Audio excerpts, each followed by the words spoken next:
अस्सलामुअलैकुम friends, welcome to my YouTube channel business wing. हाजिर हूँ एक न्यू बिजनेस आइडिया के साथ। बहुत सी खवातीन ऐसा कारोबार चाहती हैं कि वो घर में ही रहकर अपना काम भी कर सकें और साथ में उनकी अर्निंग भी होती रहे।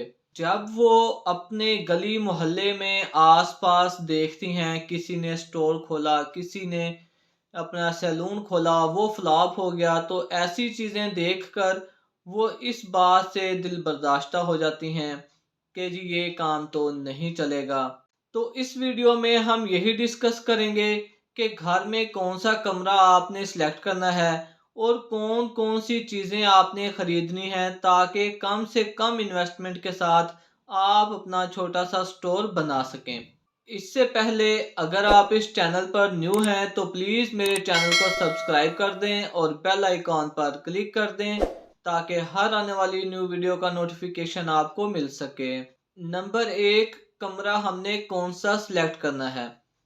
आपने ऐसा कमरा सेलेक्ट करना है जिसका एक डोर बाहर गली की तरफ हो और एक डोर आपके घर की तरफ हो, या उसका डोर कार पोर्च की तरफ हो, या जिसको हम गैराज वगैरह कहते हैं उसकी तरफ हो।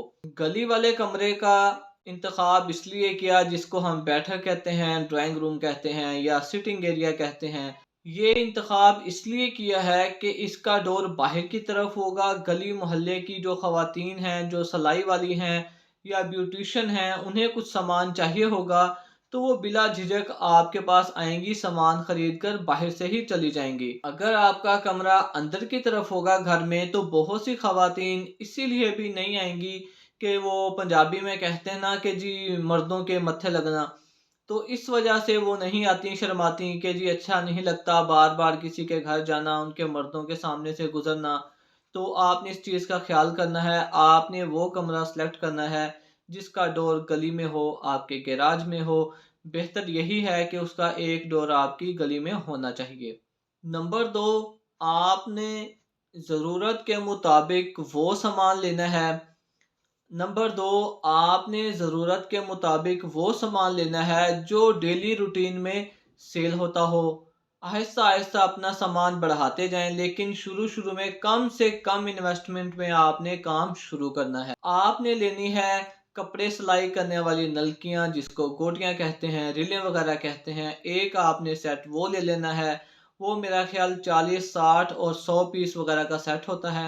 वो आपने ले लेना है। एक डब्बा तकरीबन 20 रुपए का आता है, एक डब्बा तकरीबन 20 का भी आता है, 40 वाला भी है। इस तरह इसके मुख्तलिफ रेट्स होते हैं। एक तो आपने वो सेट ले लेना है। उसके बाद आपने सिलाई मशीन के लिए जो ऑयल यूज़ होता है, आपने एक डब्बा वो ले लेना है।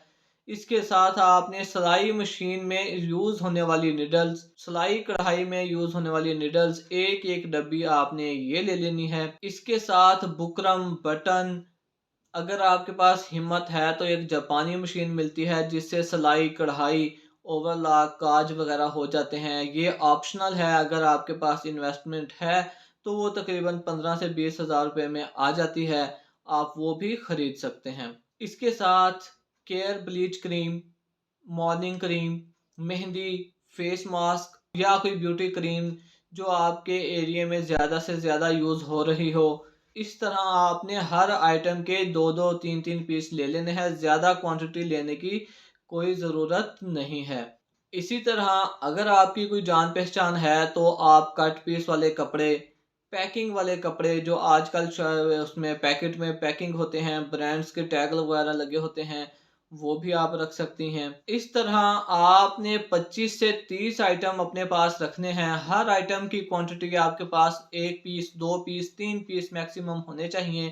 पीस की क्वांटिटी कम हो लेकिन आइटम आपके पास 20 से 25 आइटम हो जो तकरीबन 10 से 15 हज़ार रुपये में आ जाएंगे। ये जो चीज़ों के मैंने नाम गिनवाए हैं, इनमें जापानी मशीन के अलावा जितना सामान है वो तकरीबन 6 से साढ़े 6 हज़ार रुपये में आ जाएगा।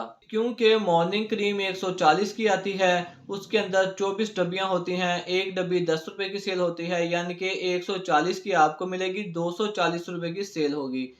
केयर ब्लीच क्रीम जो हाथों, पाँव और मुंह वगैरह पर लगाती हैं औरतें, ये आपको 160 रुपये में इसका पैकेट मिलेगा। इसका डब्बा होता है जिसमें 24 पीस होते हैं, एक पीस 10 रुपये का सेल होता है। तो 160 का लेकर 240 रुपये की उसकी सेल होगी। ये सेल 1-2 चीज़ों की मैंने आपको इसलिए बता दी है कि इतनी महँगी चीज़ें नहीं होती। इनमें 50 टू 70% प्रॉफ़िट होता है। आप कोई भी चीज़ें ले लें, चाहे वो सिलाई कढ़ाई की हों या वो ब्यूटीशियन की हों, यानी कि जनरल स्टोर में जितना आइटम होता है उसका मुनाफ़ा 50 से 70% रखा जाता है। इसके बाद आपने एक पैनाफ्लेक्स बनवाना है जिसके ऊपर आपने अपने स्टोर का नाम, कुछ आइटम की पिक्चर्स, कुछ आइटम्स के नाम और नीचे आपने एक स्पेशल सा अपना व्हाट्सएप नंबर दे देना है जो आप पर्सनल यूज़ ना कर रहे हों, यानी कि ख़वातीन अपना पर्सनल नंबर ना दें, बाहर से सिम खरीदें और वो सिम आप सिर्फ अपने जनरल स्टोर के लिए मुख्तस कर दें। वो नंबर आपने उस पेनाफ्लेक्स पे लगाकर अपनी बाहर साइड वाली जो विंडो होती है, आपने वहाँ उसको फिक्स कर देना है। उसको बाहर लगाने का ये फ़ायदा है, एक तो विंडो से आपको पर्दा नहीं पड़ेगा और दूसरा आपको एडवर्टाइज़मेंट मुफ़्त की मिलती रहेगी। हर इंसान को, हर औरत को पता चलता जाएगा कि भई यहाँ से ये सामान मिलता है।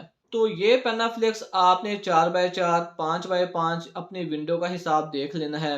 मैंने 1 हफ्ता पहले एक पेनाफ्लेक्स बनवाया था जिसका साइज़ 2 बाय 4 था और उस बंदे ने मुझसे लिया ₹200। मेरा दोस्त था, उसने बहुत कम पैसे लिए। इसी तरह आपने कोई ताल्लुक वाला कोई बंदा देखना है जो 4 बाय 4, 5 बाय 5 का पेनाफ्लेक्स आपको 700-800 रुपये में बना देगा, या कोई नहीं भी मिलता तो तकरीबन 1000 रुपये में आपका ये भी बन जाएगा। अब आपके पास एक ऑप्शनल चीज़ और भी है, अगर आपका रूम बड़ा है या आपके पास ऐसी जगह है जहाँ आप एक अच्छी चेयर और साथ में शीशा लगा दें, जहाँ पर आप मेहंदी लगाएँ, आईब्रोज़ बनाएँ, ये 2-3 काम छोटे-छोटे जिनमें आप खुद एक्सपर्ट हों या आप सीख लें, ये कोई मुश्किल काम नहीं है, 2 या 4 दिन लगते हैं, इंसान सीख जाता है। आहिस्ता-आहिस्ता आप एक्सपर्ट भी हो जाएँगी।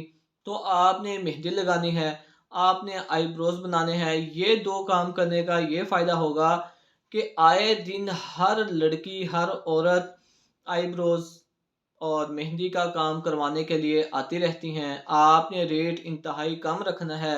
उसका ये फ़ायदा होगा जो आपके पास मेहंदी लगवाने आई है वो 2-4 आइटम क्रीम ये वो चीज़ें आपसे ले जाएगी।